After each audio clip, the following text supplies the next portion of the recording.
success born from the dust. Great Ark Farm. Great morning mga kabaka.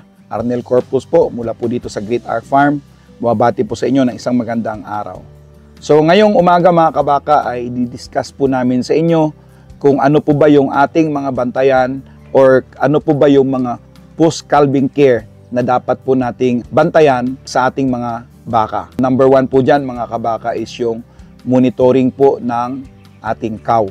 Importante po na i-monitor po natin ang ating mga inahin for complications. So kailangan po natin i-check for complications. Titingnan po natin kung meron pa siyang retained placenta or meron po ba siyang excessive bleeding or other post-calving complications. Diyan po mga kabaka, pag napansin po natin na hindi pa po lumabas yung kanyang placenta within 12 hours mula po sa kanyang pagpanganak, ay kailangan po nating humingi ng tulong mula po sa ating mga veterinarian.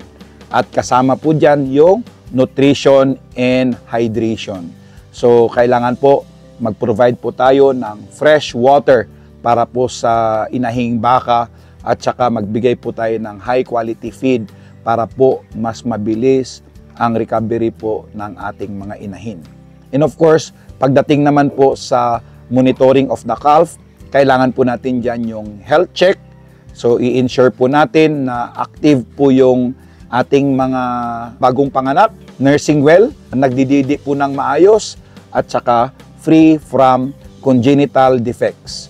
So kailangan po nating i-monitor ang signs po ng sakit. Kaya mahalaga po na tingnan po natin. And of course, pag healthy naman po ang ating mga baka, kung naka-recover na po ito at medyo masigla na, kailangan po natin ito kunan ng timbang para po ma-monitor natin at kasama po dyan yung paglagay nga po ng kanyang AirTag. So siguro mga 1 week para hindi po masyado stress, masigla na po yung bagong panganak na baka, ay pwede na po nating i-AirTag. Pag medyo alanganin pa kayo, kung hindi naman kailangan, kahit bigyan pa po natin ng medyo mahaba-habang panahon. Pero kung medyo marami po yung ating mga baka at kailangan po natin na ma-identify kaagad, pwede naman po na within a week ay i-AirTag po natin.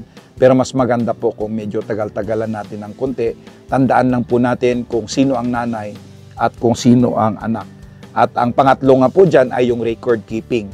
So kailangan po natin ng record, hindi lamang po sa bagong panganak. So kailangan malaman po natin kailang pinanganak, kung nagkaroon pa ba tayo ng any assistance, kasi yan po ay magiging basihan po ng magiging decision po natin sa mga darating na panahon. Kailangan po natin ang health status at of course yun nga po yung timbang at saka paglagay po ng AirTag, may record po natin lahat yan para po sa ating reference pagdating po ng panahon. So ayan po mga kabaka, yan po yung mga dapat po nating babantayan pagdating po na natapos na pong nanganak ang ating inahing baka. So yan lamang po, marami pong salamat. And of course, sa ngalan po ng ating partner, si Pastor Julius Paler, kami po ay patuloy na humihingi ng suporta. Paki-like, share, and follow po ang ating page sa YouTube at saka sa Facebook, Great Ark Farm ni Kabakang Arnel. Kami po ay buwabati po sa inyo ng isang magandang araw at pagpalain po tayo ng Panginoon. Cultivating hope.